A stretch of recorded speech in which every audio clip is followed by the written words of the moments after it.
In this video, I will be showing you the hard way and the easy way.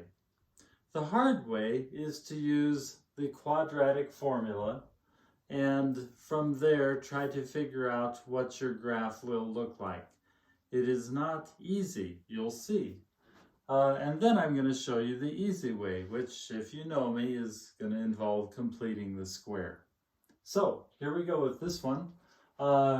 I'm going to take this and I'm going to say, okay, with this quadratic formula, A is 2, B is minus 5, and C is minus 3. And I write it out, my x values are going to be negative b, which is plus 5, plus or minus the square root of b squared, which is 25, minus 4 times a, which is 2, times c, which is minus 3, all over 2a, 2 times 2. This becomes 5 plus or minus the square root of 25 plus 4 times 2 is 8, times a minus 3 is negative 24. 25 minus a negative 24 is plus 24, all over 4. This becomes equal to 5 plus or minus the square root of 49, that's handy, divided by 4, which becomes 5 fourths plus or minus 7 fourths. So I'm going to get x values. 5 fourths plus 7 fourths is 12 fourths, which is x is equal to 3, or 5 fourths minus 7 fourths is minus 2 fourths, or negative 1. I'm sorry, negative 1/2. 2 fourths is negative 1/2.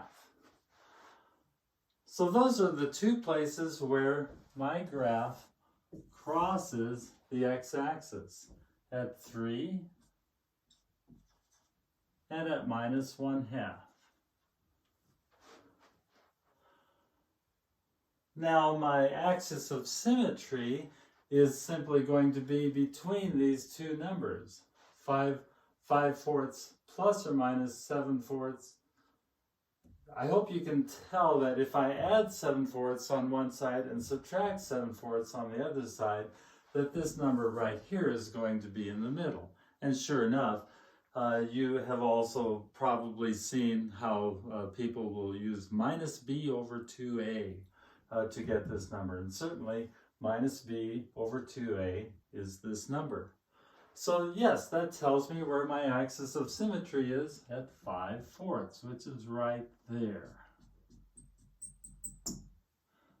The only problem is I don't know what the y value is at this point. I know that this is my x coordinate for my vertex, and so I can say, well, my vertex is simply at 5 fourths and f of 5 fourths. But let's actually figure this out. F of 5 fourths means I take 5 fourths and I put it in here. That becomes 2 times 5 fourths squared. Let's write this here. F of 5 fourths is equal to 2 times this thing squared minus 5 times 5 fourths minus 3. I'm not afraid of fractions. I hope you aren't either, because we're going to get them. 5 fourths squared is 25 sixteenths. 2 times 25 sixteenths, well, let's not jump the gun. 25 sixteenths minus 5 times 5 fourths minus 3. The 2 is going to cancel with the 16 and leave me 8. So I have 25 eighths minus 25 fourths minus 3, which becomes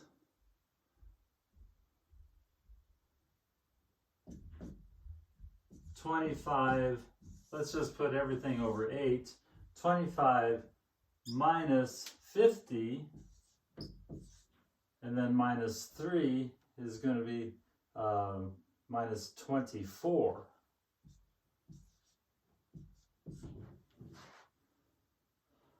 Which adds up to minus 49/8. So 49/8 is a little more than 6. So I go down 6, 2, 3, 4, 5, 6. Here's my vertex at negative 49/8, a little bit more than 6.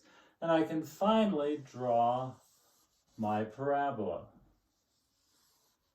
Sorry for the point there, that should be a little more rounded. So, a lot of fractions, a lot of mess to do this. I'm going to take a moment, erase the board, and I'll come back. Okay, now let's complete the square. I've picked one that's kind of messy for completing the square, and yet, even so, it's going to come out very nice. You will see. 2x squared minus 5x minus 3.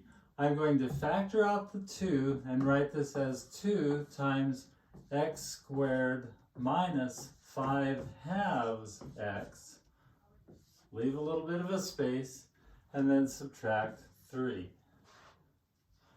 This number here, minus 5/2 x, off to the side, I'm going to take that and divide that by 2, so it's going to be 5 times over 2 times 2, and I'm going to square that. Well, this is minus 5/4 squared is positive 25/16. 25/16 is what I write in here. Don't forget, though, that I've got this 2 on the outside of the parentheses. I'm going to take care of that now. 2 times 25/16 is 25/8. The 2 would cancel with the 16. 25/8 is what I have actually added here, which means I need to subtract 25/8 on this side. Now I can write this as a perfect square. 2 still is there. Perfect square is going to be x minus, not that, but what was in the parentheses here, 5/4. Over here, minus 3, when I translate to eighths, that's going to be minus 24/8. Minus 24/8 minus 25/8 is minus 49/8. So right now I can tell you where the vertex is. The vertex is at 5/4, the number that I require for this quantity to be 0, because that's going to be my max or min. And my y value is right here. Now, if I want to do my zeros, all I do is set this whole thing equal to 0. 0 equals 2 times x minus 5/4 squared minus 49/8. I bring the 49/8 over, so 49/8 is equal to 2 times x minus 5/4 squared. I divide both sides by 2, which basically gives me a 16 here.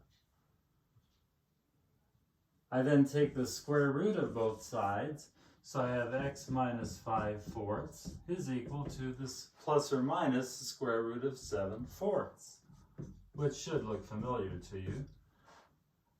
So x is going to be 5/4 plus or minus 7/4.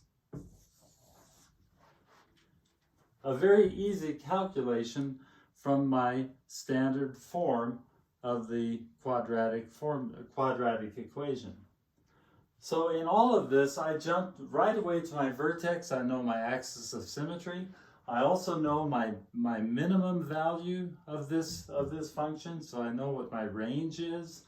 I know where the function is increasing. It's increasing from minus infinity to this point. I'm sorry, it's decreasing from minus infinity to this point, and it's increasing from this point to infinity.